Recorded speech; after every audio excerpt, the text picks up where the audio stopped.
Firefly again. Again, if you guys are planning on posting on your social media accounts, our hashtag for today is hashtag Firefly MediaCon. Alright, thank you so much everybody. This has been Martin of here. And happy Tuesday and advance Merry Christmas, happy holidays everybody. Now afterwards guys, as much as we want to stay inside the venue, of course we request everyone to leave immediately after our cast has left kasi ito ay gagamit susunod ng ating venue. Thank you. Siyempre nakakapanibago. Unang-una pero nagpapasalamat ako, diba?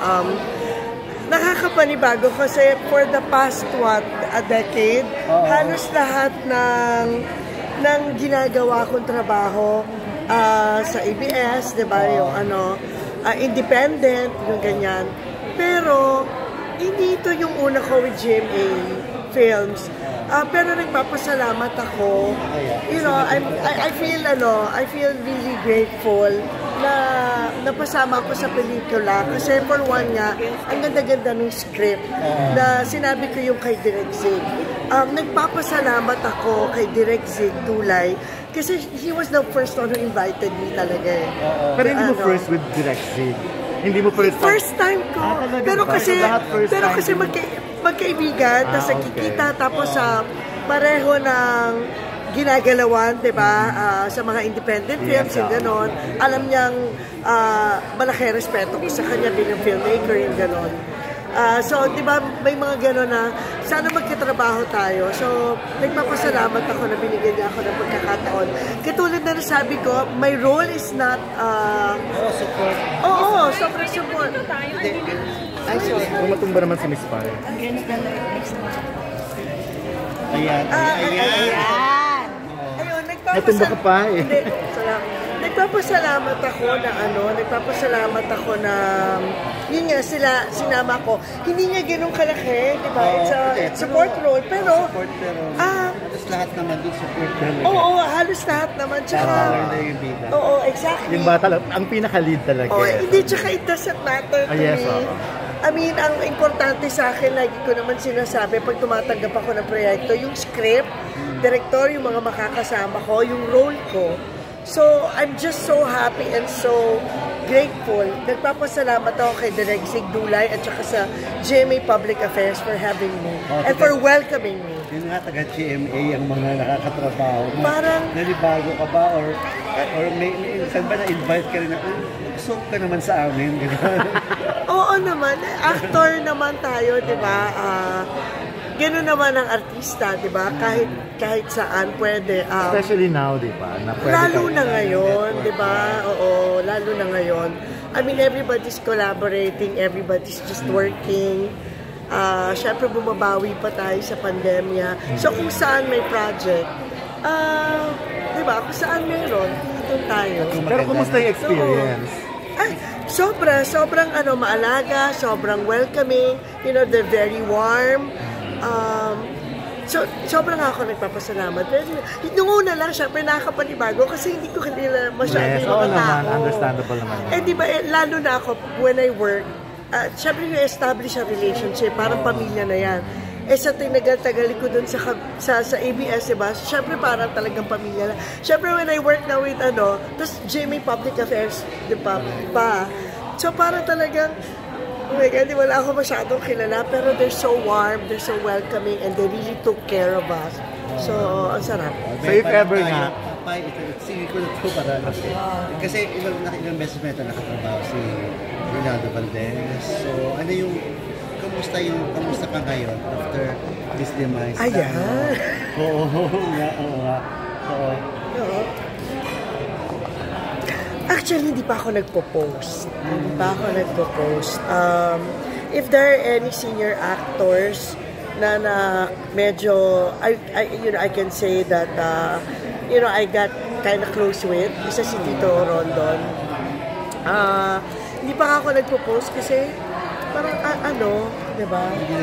In denial ka pa? Hindi denial, parang, kaya mo entertain.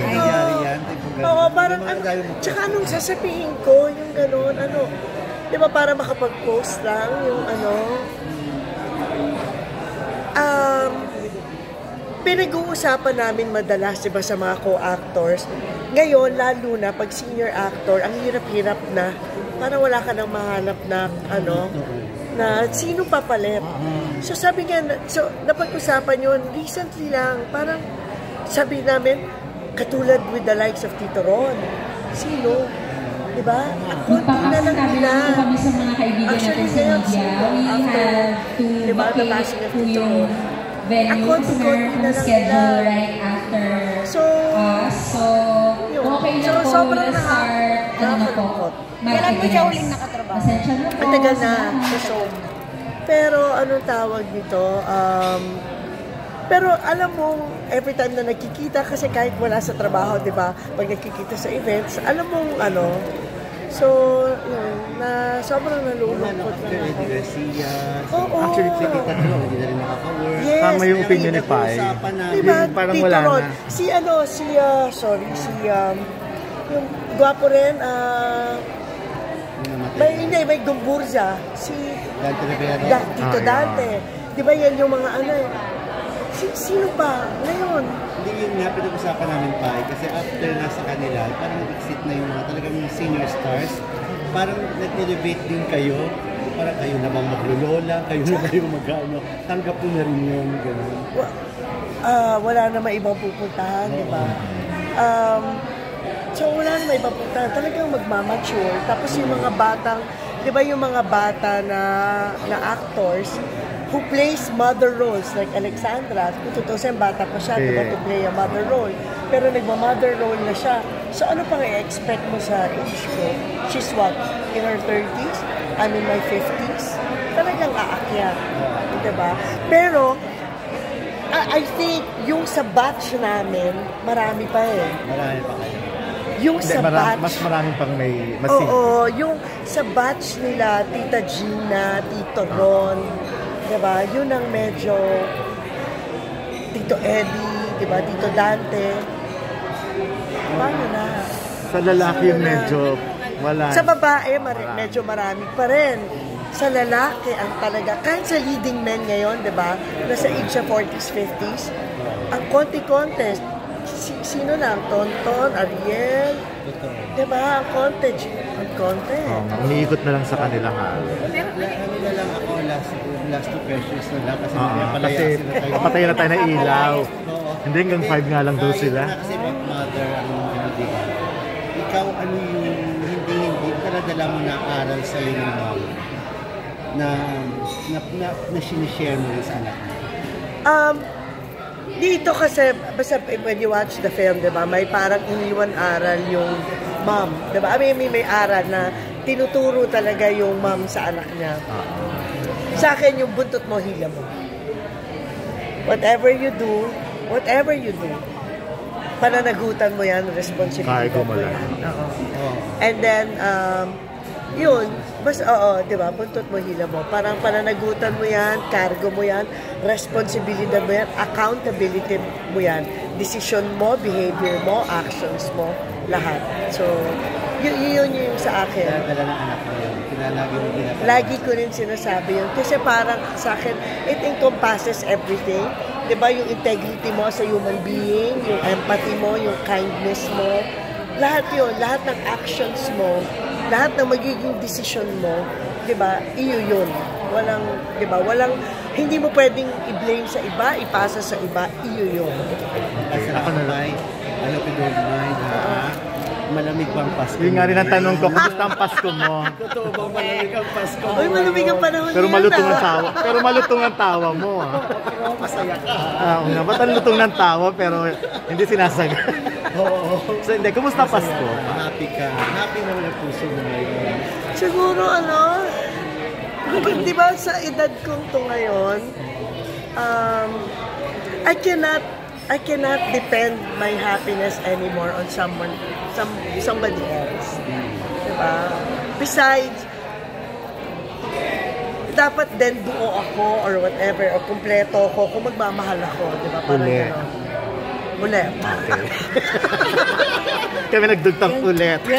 No, we're very good friends. Okay. He's a very good person. We're very good friends. You know, you know, we will always love each other. So yun. Yun. Na-maintain yung friendship. Oo naman. I think we're okay naman. I mean, yun nga, I think we will always love each other. And gano'n. And yun na nga, we're friends, we're good Pero friends. bukas pa yung puso to love again. Pag may dumating. Another love? Oo naman. Oo naman, ba't hindi, di ba? Pero habang wala, di masaya ka sa sarili mo, lalo na after ng pandemic, di ba, yung self-love, yung hindi mo na pwede iasa yung kaligayahan mo o yung kabuluhan mo bilang tao sa ibang tao, nasa sayo. And, you know, ako, personally, I can't complain. God has been, you know, blessing me so much. Tapos tayo, di ba, as tayo, di ba, yung wala na, yung magmahala na lang tayo, magtulungan na lang, di ba?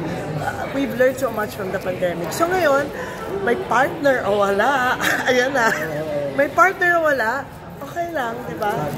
Let's be grateful for every day.